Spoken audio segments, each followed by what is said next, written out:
Indeed, and a warm welcome to you, and thank you very much for joining us on the program. Guinea's Teachers Union have suspended talks and discussions with the government aimed at ending a strike action that has paralyzed the country's education sector. Schools in the country have remained shut since January 9, 2020, in what has now become a reoccurring experience for pupils and students in the West African country. Ruth. And several days after the closure of schools in Guinea, the Free Trade Union of Teachers and Researchers of Guinea has left the negotiation table where talks are ongoing, while a blank year is hanging over the Guinean school system. SLEC's spokesperson, Bami Adrian, now joins us to discuss this in detail. Hello and welcome to the program.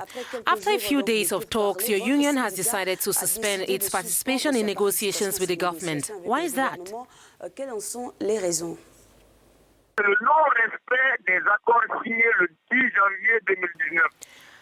First, it is the failure to respect agreements signed on January 10, 2019. Point 2 talks about taking a census. Yes, they did indeed carry out a census.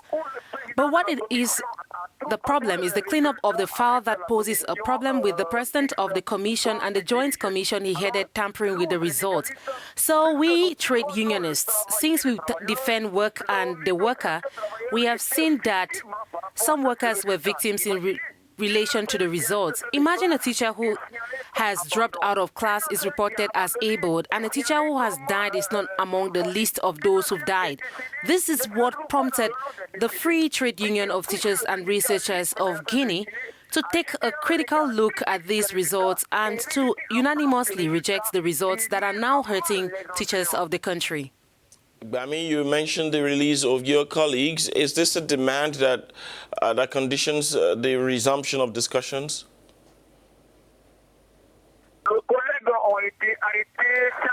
Some of our colleagues were arrested on Saturday, January 11, 2020. And the second group was arrested on January 13th. We protested. We informed the state that it has unjustly arrested our fellow trade unionists, and until they are free, we will not return to the negotiation table. They promised that they would be released on Friday. On Friday, the sentence was not passed. The teachers in the court had to see their colleagues cry and ask for the release of the trade unionist comrades, which was not easy. They were not released. They promised that they would do that on the 21st of January.